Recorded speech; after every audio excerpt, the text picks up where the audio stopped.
students, how are you all? Hope you all are doing very good. Today students, we are going to start our fifth chapter of class 7th, which is about physical and chemical changes. Okay, chal, let's start the chapter. See, changes occur around us all the time. Milk turns sour, seeds germinate, the weather changes, and fruit ripen. So, desirable and undesirable changes, slow and fast changes, temporary and permanent changes, reversible and irreversible changes, and physical and chemical changes. So, all these changes involve one or more substances. Each substance has a unique composition. What they're saying कि students हमारे चारों तरफ जो changes हैं दे अकर all the time, हमेशा आसपास कोई ना कोई चेंज होता ही है। जैसे कि मिल्क आपका सार टर्न हो जाता है, सीड जर्मिनेट होती है, वेदर चेंजेस होते हैं, fruit starts ripening. What are these all are the different types of changes. चाहे वो आपको डिजायरेबल या अनडिजायरेबल हो, स्लो एंड फास्ट हो, टेम्पररी एंड परमानेंट हो, रिवर्सिबल एंड इरिवर्सिबल हो, फिजिकल एंड केमिकल हो, ये सभी क्या हैं? ये सभी आपके डिफरेंट टाइप के चेंजेस हैं जिनमें कोई ना कोई एक या एक से ज्यादा सब्सटेंसेस का इन्वॉल्वमेंट होता है एंड हर एक सब्सटेंस का यूनिक composition है.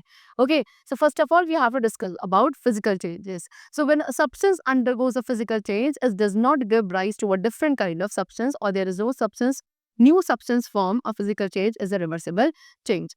So जब भी किसी सब्सटेंस के अंदर रिवर्सिबल चेंज आता है स्टूडेंट, उसमें क्या कोई भी एक डिफरेंट टाइप का सब्सटेंस नहीं बनता, यानी कि कोई भी न्यू सब्सटेंस का फॉर्मेशन नहीं होता when there is a case of physical change.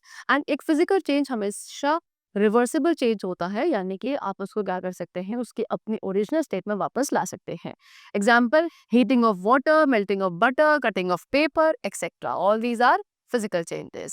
So physical changes are the changes to a substance physical attribute. किसी भी एक सब्सटेंस के फिजिकल एट्रीब्यूट में जो चेंजेस आते हैं, like form, size, shape, state, ये सभी फिजिकल चेंजेस होते हैं.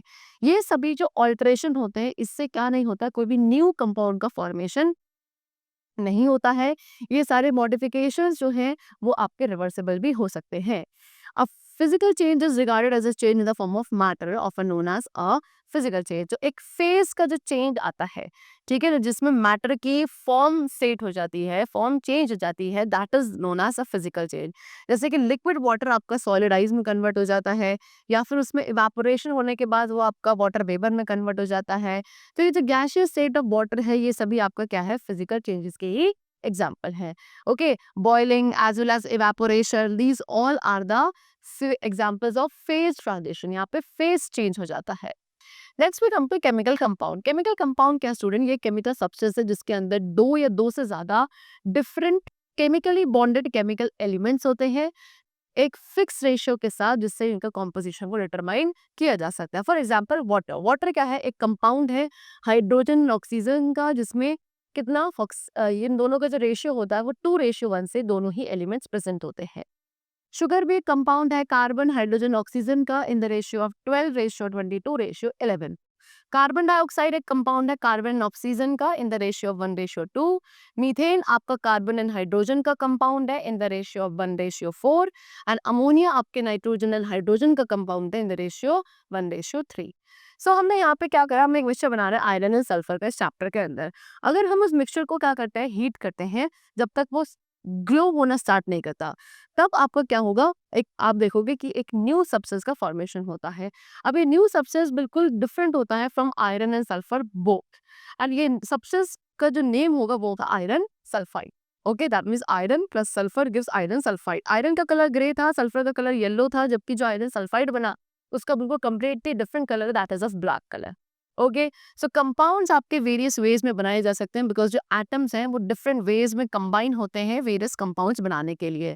कुछ केसेस में सेम एलिमेंट के एटम्स हैं जो कंबाइन होते हैं different ratios and then they form different compounds. Example, carbon and hydrogen. Carbon and hydrogen 1:4 में कंबाइंड होते हैं मीथेन बनाने के लिए. मीथेन हमारी नेचुरल गैस का एक मेजर कंपोनेंट है. सेकेंडली, कार्बन एंड हाइड्रोजन भी आपका 3:8 में कंबाइन होते हैं, क्या बनाने के लिए, प्रोपेन बनाने के लिए, जिसको हम टॉर्चेस में यूज करते हैं. कुछ कंपाउंड्स हैं जो कि आपके एलिमेंट से बने होते हैं, लाइक सोडियम क्लोराइड आपका सोडियम एंड क्लोरीन से बना है. कंपाउंड्स आपके कंपाउंड से भी बनाए जा सकते हैं, जैसे कि कुछ कंपाउंड्स हैं जिन्हें आप किसी दूसरे कंपाउंड की हेल्प से बनाते हो, ऐसे कंपाउंड को कॉम्प्लेक्स कंपाउंड्स कहा जाता है। लिविंग थिंग्स के पास प्रॉपर्टी है कि they can make various compounds combine together. अब केमिकल कंपाउंड्स की डिस्टिंक्ट प्रॉपर्टीज होती है। हर एक कंपाउंड के अंदर जो कंपोनेंट्स होते हैं वो एक डेफिनेट रेशियो में प्रेजेंट होते हैं। सेकेंडली, कंपाउंड की वो प्रॉपर्टीज होती है जो उसके कंपोनेंट से बिल्कुल डिफरेंट होती हैं। ओके, कंपाउंड में बी अ सॉलिड, लिक्विड और गैस। कंपाउंड के कॉन्स्टिट्यूएंट्स को हम सेपरेटली डिटेक्ट नहीं कर सकते हैं। कंपाउंड के कॉन्स्टिट्यूएंट्स को सिंपल मेथड्स के थ्रू भी सेपरेट नहीं किया जा सकता, लेकिन आप उसे सिर्फ और सिर्फ केमिकल मेथड्स के थ्रू ही सेपरेट कर सकते हैं। एंड क्योंकि कंपाउंड डिफरेंट एलिमेंट्स का बना होता है तो उसका जो कॉम्पोजिशन है वो हेट्रोजीनियस होता है। दैट मीन्स उसके मॉलिक्यूल्स आपके डिफरेंट एलिमेंट्स के होते हैं। नेक्स्ट, जो स्मॉलेस्ट पार्टिकल है कंपाउंड का वो एक मॉलिक्यूल होता है, not atom. Then formation of a compound, compound का जो फॉर्मेशन है वो एक केमिकल एंड परमानेंट चेंज है, यानी कि उसको इजीली रिवर्स नहीं किया जा सकता। ओके, कंपाउंड्स आपके वैरायटी ऑफ कलर्स में मिलते हैं। कुछ कंपाउंड्स आपके बहुत क्विकली उनमें केमिकल एक्शन हो जाता है, लेकिन वो रिएक्ट बहुत स्लोली करते हैं। कंपाउंड्स आपके दो मेजर ग्रुप्स में फॉल करते हैं, एक होता है आपके ऑर्गेनिक, दूसरे होता है इनऑर्गेनिक। ऑर्गेनिक कंपाउंड्स के अंदर कार्बन, फैट, कार्बोहाइड्रेट्स होता है एंड प्रोटीन्स, जबकि इनऑर्गेनिक कंपाउंड्स में ऐसे कुछ भी सब्सटेंसेस नहीं होते हैं। Okay, now how can you determine, अब हम कैसे पहचानेंगे कि एक सब्सटेंस आपका एलिमेंट है, मिक्सचर है या फिर कंपाउंड है। सो एज यू नो कि डिफरेंट एलिमेंट्स की डिफरेंट फिजिकल प्रॉपर्टीज होती है। इसीलिए मिक्सचर की बात करें तो मिक्सचर में क्या काफी इजी हो जाता है उसकी फॉर्म को डिस्टिंग्विश करना, एन एलिमेंट और अ कंपाउंड। लेकिन it is a little bit difficult to distinguish a compound from an element. Okay, see, अब इसके लिए यहाँ पे दो मेथड्स है। एक तो है कि आप क्या करिए, उसको डिकम्पोज कर दीजिए उसके कॉन्स्टिट्यूएंट एलिमेंट्स में, जैसे कि हाइड्रोजन प्लस ऑक्सीजन, ये दोनों क्या है, इंडिविजुअली एलिमेंट है, लेकिन मिलकर उन्होंने बनाया वाटर, जो कि क्या है, एक कंपाउंड है। कन्वर्सली आप वाटर को क्या कर सकते हैं, ब्रेक करके उसके एलिमेंट्स को सेपरेट कर सकते हो, यानी कि हाइड्रोजन अलग कर सकते हैं, ऑक्सीजन अलग कर सकते हैं। कैसे? वाटर के थ्रू इलेक्ट्रिक करंट पास किया जा सकता है। सो वाटर जो कंपाउंड था अब वो अपने दो इंडिविजुअल एलिमेंट्स पर डिस्ट्रीब्यूट हो जाएगा, सेपरेट हो जाएगा, that is hydrogen and oxygen. Okay, so till about 200 years ago, 200 years ago पहले वाटर को हम एक एलिमेंट कंसिडर करते थे, लेकिन हेनरी कैवेंडिश थे जिन्होंने प्रूव किया वाटर क्या है, एक कंपाउंड है हाइड्रोजन एंड ऑक्सीजन का। सिमिलरली जो लाइन है दैट इज कैल्शियम ऑक्साइड, ये भी क्या है, इसको भी पहले एलिमेंट माना जाता था, लेकिन सर हम्फ्री डेवी ने प्रूव किया कि ये भी आपका कैल्शियम ऑक्सीजन का है, कंपाउंड होता है विच इज कैल्शियम ऑक्साइड। अब ये ऑक्सीजन को 1774 एडी तक कोई नहीं जानता था। उसके बाद जेबी प्रीस्ली ने इसको ऑब्टेन किया था मरकरी ऑक्साइड से। जो प्रॉपर्टीज होती हैं मिक्सचर एंड कंपाउंड्स की, उनको एक टेबुलर फॉर्म में एक्सप्रेस किया जा सकता है so that we can make the comparison between these two. Okay, चलो, now next is chemical reaction. Chemical change, chemical change को ही हम केमिकल रिएक्शन कहते हैं। ओके, ये कैसा प्रोसेस है जहाँ पे एक या एक से ज्यादा सब्सटेंसेस को ऑल्टर करके क्या बनाया जाता है, एक या एक से ज्यादा न्यू एंड डिफरेंट सब्सटेंसेस बनाए जाते हैं। In other words, a chemical change is a chemical reaction involving the rearrangement of atoms. Chemical change एक ऐसा केमिकल रिएक्शन है जहाँ पे एटम्स का क्या होता है, रीअरेंजमेंट होता है। वाइल ऑफ फिजिकल चेंज को आप रिवर्स कर सकते थे, लेकिन केमिकल चेंज को टिपिकली क्या करना, रिवर्स करना बहुत ज्यादा मुश्किल होता है, एक्सेप्ट कुछ केमिकल रिएक्शंस को छोड़कर। Okay, when a chemical change occurs, जब भी कोई केमिकल चेंज होता है तो वहाँ जो हमारे सिस्टम के अंदर एनर्जी है उसमें भी चेंज आता है। एक केमिकल चेंज जो हमारा एनर्जी भी प्रोड्यूस करेगा, कौन सी एनर्जी, हीट एनर्जी। देखिए, एक ऐसा केमिकल चेंज जिसमें प्रोडक्ट्स के साथ क्या हीट का भी फॉर्मेशन होता है, उसको एक्सोथर्मिक रिएक्शन कहते हैं। एंड एक ऐसा केमिकल चेंज जिसके अंदर हीट को एब्जॉर्ब किया जाता है उसको एंडोथर्मिक रिएक्शन कहते हैं। Okay, now we come to chemical formula. So chemical reactions को और इजीली समझने के लिए एंड क्लियरली समझने के लिए हमको कुछ टर्म्स को समझना पड़ेगा, like molecule and chemical formula. So हमें पता है एटम क्या है, किसी भी एलिमेंट का सबसे स्मॉलेस्ट पार्टिकल होता है। एटम्स के जो एलिमेंट्स के जो एटम्स होते हैं ये एक साथ कंबाइन होकर कंपैरेटिवली काफी बड़े बड़े पार्टिकल्स बनाते हैं, जिनको क्या कहा जाता है, मॉलिक्यूल्स कहा जाता है। केमिकल फॉर्मूला का यूज करके हम किसी भी सब्सटेंस के एक मॉलिक्यूल को रिप्रेजेंट करने के लिए in the form of symbols. Okay, now chemical formula of an element, अब किसी एलिमेंट के केमिकल फॉर्मूला को पढ़ते हैं. सो द एलिमेंट्स जिनमें सिंगल एटम होता है उनके मॉलिक्यूल्स में they are called mono atomic. Okay, ज्यादातर एलिमेंट्स आपके मोनो एटॉमिक होते हैं. इसे जब आप मोनो एटॉमिक का केमिकल फॉर्मूला लिखेंगे आपको सिंपली उनके सिंबल्स को लिखना होता है. जितने भी मेटल्स एंड नोबल गैसेस हैं ये सभी आपकी मोनो एटॉमिक होती है. एग्जाम्पल, सिल्वर का फॉर्मूला होता है Ag, neon which is a noble gas, इसका फॉर्मूला होता है Ne. ओके, चलो. अब जब एक मॉलिक्यूल कुछ नॉन मेटल्स का जिसके अंदर दो या दो से ज्यादा एटम्स होंगे, ओके, यानी कि किसी भी एक एलिमेंट का एक मॉलिक्यूल जिसके अंदर दो एटम्स होंगे उसको डाई एटॉमिक कहा जाता है. इस केस में हम जो नंबर ऑफ एटम्स हैं किसी भी सब्सटेंस के उसको इंडिकेट करते हैं क्या करके, उसके सिंबल के राइट हैंड साइड सब्सक्रिप्ट करके. जैसे कि ऑक्सीजन है, ऑक्सीजन का फॉर्मूला होता है क्या, O2. तो उसका ऑक्सीजन का सिंबल O है, लेकिन क्योंकि उसके एक मॉलिक्यूल के अंदर दो एटम प्रेजेंट होते हैं that means it is a diatomic. So आप उसको कैसे रिप्रेजेंट करोगे, सिंबल O, और डायएटॉमिक क्योंकि दो है तो उसको आप ऐसे उसके राइट हैंड साइड पे सब्सक्रिप्ट करके लिख देंगे. ओके, चलो. Next we come to atomicity. Atomicity क्या है? It is the number of atoms present in a molecule. एक मॉलिक्यूल के अंदर कितने नंबर ऑफ एटम्स प्रेजेंट है that is considered as the atomicity of that particular substance. Example, oxygen. Oxygen आपका diatomic molecule है. That means oxygen के एक molecule के अंदर दो एटम्स होते हैं. सो ऑक्सीजन की atomicity will be 2. Okay, now similarly एक फॉस्फोरस के मॉलिक्यूल के अंदर 4 एटम्स होते हैं. सल्फर के मॉलिक्यूल में 8 होते हैं. सो दैट मींस आपके फॉस्फोरस की एटॉमिसिटी 4 होगी एंड सल्फर की 8 होगी. Now for a molecule containing more than one type of atoms, अब एक ऐसा मॉलिक्यूल जिसमें मोर than one type of atoms होते हैं वो सिंपली आपको उसमें क्या करना है, आपको नंबर ऑफ ईच एटम को काउंट करना है एंड वही उसकी एटॉमिसिटी होगी. For example, a molecule of sulphuric acid. Sulphuric acid का एग्जांपल अगर हम ले तो उसके मॉलिक्यूल, अच्छा, फॉर्मूला होता है सल्फ्यूरिक एसिड का H2SO4. ठीक है, अब इसमें स्टूडेंट्स क्या, दो एटम्स हाइड्रोजन के हैं, एक एटम सल्फर का है एंड 4 एटम्स ऑक्सीजन के हैं. तो दैट मींस इसकी एटॉमिसिटी कितनी होगी, see 2 atoms of hydrogen plus 1 atom of sulphur plus 4 atom of oxygen comes out to be 7. That means sulphuric acid की एटॉमिसिटी इज 7. चलो, now next, sometimes one molecule. अब कभी कभी किसी एक एलिमेंट के मॉलिक्यूल के अंदर मोर देन 2 एटम्स होते हैं एंड ऐसे एलिमेंट्स को हम पॉली एटॉमिक कहते हैं. Example, phosphorus. फॉस्फोरस मॉलिक्यूल का जो फॉर्मूला है वो P4 होता है. दैट मींस उसकी एटॉमिसिटी कितनी है, 4. सो व्हेन द एटम्स, जब एटम्स आपके जो डिफरेंट एलिमेंट्स के एटम्स हैं वो केमिकली कंबाइन होते हैं इन होल नंबर्स एंड एक डेफिनेट रेशियो में, तो जो न्यू सब्सटेंस का मॉलिक्यूल है वो वहाँ पे फॉर्म होता है. अब यहाँ पे कुछ एग्जांपल्स है, जैसे कि यहाँ पे दो एटम्स है हाइड्रोजन के जो उनको केमिकली कंबाइन किया जा रहा है वन एटम ऑफ ऑक्सीजन का, तो यहाँ पे क्या बनेगा, वन मॉलिक्यूल ऑफ वाटर का फॉर्मेशन होगा, राइट. ऐसे ही जब आप एक एटम ऑफ कार्बन को केमिकली दो एटम ऑफ ऑक्सीजन के साथ कंबाइन करते हो तो वहाँ पे आपका एक मॉलिक्यूल ऑफ कार्बन डाइऑक्साइड का फॉर्मेशन हो जाता है. So one molecule of water. Water के वन मॉलिक्यूल को हम कैसे लिखते हैं, H2O. यहाँ पे हमने हाइड्रोजन और ऑक्सीजन के सिंबल्स का यूज किया. इसे बोलते हैं chemical formula of water. Similarly carbon dioxide का केमिकल फॉर्मूला होता है CO2. सो किसी भी कंपाउंड का जो केमिकल फॉर्मूला वो क्या है, it is a set of element symbol. जो जो एलिमेंट्स उसमें प्रेजेंट है उनके सिंबल्स का सेट जो उनके एटम्स के साथ लिखा जाता है जिससे मिलकर उस कंपाउंड का एक मॉलिक्यूल बनता है. That is known as chemical formula. Okay, दो या दो से ज्यादा मॉलिक्यूल्स जो कि एक एलिमेंट है कंपाउंड के अंदर हैं उनका जो केमिकल फॉर्मूला है, कभी कभी क्या हो सकता है उसमें more than one molecule of an element की जरूरत हो सकती है to carry out chemical reaction.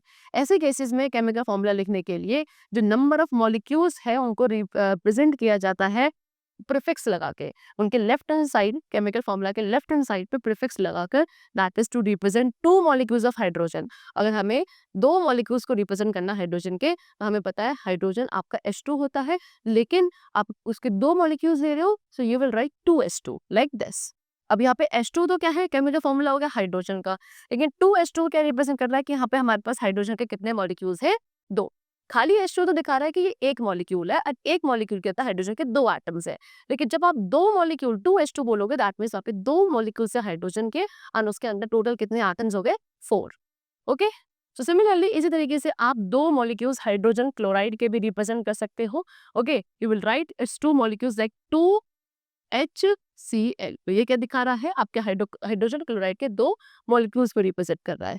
Okay, चलो now next we come to types of chemical reaction. अब कितने टाइप से केमिकल रिएक्शन होते हैं? So see, A turns into B. अब यहाँ पे क्या है, एक सिंगल सब्सटेंस था जिसमें केमिकल रिएक्शन हुआ और वो एक न्यू सब्सटेंस में चेंज हो गया। जैसे कि a piece of paper burns into ash. एक पीस ऑफ पेपर है जो कि बर्न होने के बाद किस में कन्वर्ट हो गया, ऐश में कन्वर्ट हो गया। अब ऐसे ही A breaks to form B plus C. यहाँ पे एक सिंगल सब्सटेंस ब्रेक होकर 2 न्यू सब्सटेंस बना रहा है। फॉर एग्जाम्पल वाटर, वाटर के थ्रू अगर हम इलेक्ट्रिक करंट पास करेंगे, it will break and it will break into two individual element, that is hydrogen and oxygen.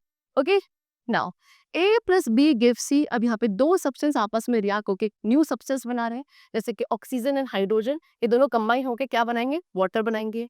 Next A plus B gives C plus D। अब यहाँ पे 2 substances आपस में react होके 2 न्यू सब्सटेंसेस को बनाते हैं, जैसे कि iron, iron as sulphuric acid react करता है आयरन सल्फेट एंड हाइड्रोजन बनाने के लिए। ओके, सो क्लियरली अब यहाँ पे आपने क्या देखा कि नेम्स ऑफ एलिमेंट्स जो उनके नंबर ऑफ एटम्स के साथ लिखे जाते हैं एंड तब जाके वो किसी भी कंपाउंड के मॉलिक्यूल को बनाते हैं, इस तरीके से हम किसी भी केमिकल कंपाउंड का फॉर्मूला लिखते हैं। So now in the next page there is a list of the formula of some chemical compound. You can see over here, जैसे कि कार्बन डाइऑक्साइड, इसका फॉर्मूला होता है CO2, यानी कि कार्बन का 1 एटम एंड ऑक्सीजन के 2 एटम। सल्फ्यूरिक एसिड का फॉर्मूला H2SO4। यहाँ पे हाइड्रोजन, सल्फर और ऑक्सीजन एलिमेंट्स प्रेजेंट होते हैं। Hydrogen is 2, sulphur is 1 and oxygen number of atom is 4। Next is potassium permanganate, formula is KMnO4। Potassium is of 1 atom, यहाँ पे manganese के भी 1 एटम एंड ऑक्सीजन के 4 atom. Nitric acid formula is HNO3, hydrogen का 1 atom, nitrogen का 1 atom and oxygen के 3 atoms. Okay, चलें। Similarly, they have given the whole table। यहाँ पे different chemical compounds के name given है, उनके formulas और उस compound के अंदर कौन कौन से elements हैं, कितने number of atoms के साथ, वो इस table में represent किया गया है। You can have a read of this table. Now next we come to chemical equations. So chemical equation क्या है, एक just एक chemical reaction है जिसको हम chemical symbols and formula का use करके represent करते हैं। So कैसे एक correct chemical equation लिखी जाती है? So केमिकल फॉर्मूला जो होता है रिएक्टेंट का, ठीक है, चाहे वो आपका एलिमेंट हो, कंपाउंड है, उसको हम लेफ्ट हैंड साइड पे लिखते हैं एंड उसके साथ एक प्लस का साइन लगाते हैं, उसको उसके दूसरे पार्टिसिपेटिंग रिएक्टेंट से क्या करने के लिए, सेपरेट करने के लिए। जैसे कि Mg प्लस O2, यहाँ पे आप 2 रिएक्टर्स ले रहे हो, एक Mg इज मैग्नीशियम और O2 इज ऑक्सीजन एंड 2 अलग अलग रिएक्टेंट्स को आप कंबाइन कर रहे हैं, that means you will use the sign of plus between them. Now and arrow, उसके बाद ये एरो का यूज किया जाता है, इसको आप जस्ट रिएक्टेंट्स के एंडिंग पोजीशन के बाद प्लेस करेंगे। Arrow means what, yield to, यानी कि ये दोनों मिलकर क्या प्रोड्यूस करेंगे, जैसे कि Mg plus O2 and then we will put an arrow. Now to the right side of the arrow, अब एरो के राइट हैंड साइड पे हम क्या लिखते हैं, जो प्रोडक्ट्स का फॉर्मेशन होता है उनके केमिकल फॉर्मूले लिखते हैं, जैसे कि Mg plus O2 gives 2MgO। So finally उसके बाद आपको केमिकल इक्वेशन को बैलेंस करना है। How, see that only we are going to discuss about कि how to balance an chemical equation। So हमने यहाँ पे एक unbalanced chemical equation Lee, that is H2 plus O2 gives H2O। So यहाँ पे आपने देखा कि हाइड्रोजन के जो एटम्स है रिएक्टेंट साइड पे वो 2 है एंड प्रोडक्ट साइड पे भी 2 है, लेकिन ऑक्सीजन के जो एटम्स हैं वो रिएक्टेंट साइड पे 2 है लेकिन प्रोडक्ट साइड पे सिंगल है। दैट मीन्स क्या, ये एक अनबैलेंस्ड केमिकल इक्वेशन है, बिकॉज जितने नंबर ऑफ एटम्स किसी भी एक एलिमेंट के रिएक्टेंट साइड पे होते हैं उतने ही नंबर ऑफ एटम्स उसी केमिकल इक्वेशन के प्रोडक्ट साइड पे उस पर्टिकुलर एलिमेंट के होने चाहिए। That will be considered as a balanced chemical equation.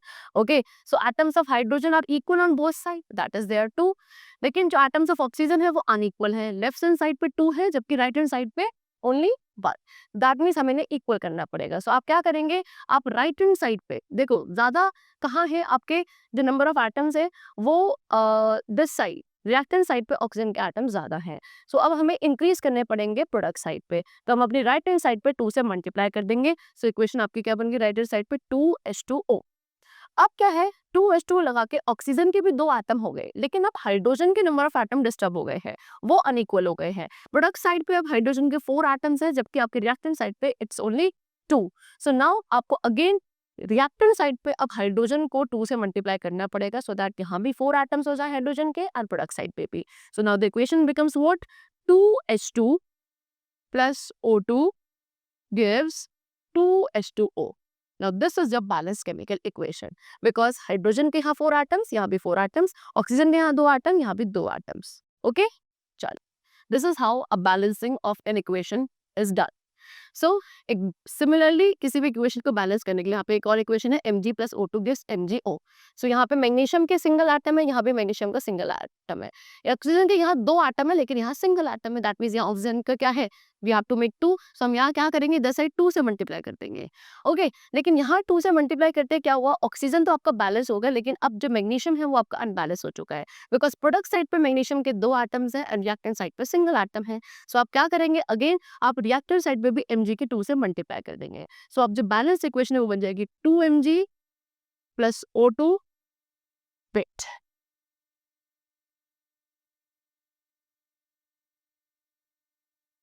See, I will write over here 2Mg plus O2 gives 2MgO. Now, there are 2 atoms of magnesium on the reactor side and similarly यहाँ भी क्या है, 2 atoms है magnesium के on the product side. यहाँ पे oxygen के 2 atoms है रिएक्टर साइड पे एंड सिमिलरली प्रोडक्ट साइड पे भी ऑक्सीजन के 2 एटम है. दैट मीन हर एक एलिमेंट के जो नंबर ऑफ एटम्स है वो इक्वल है ऑन बोथ दी साइड. अब this is your balance chemical equation. Okay चलो, सो that's all for the chapter. I hope it was very clear to you. Let's meet very soon. Till then, take care and thanks to all.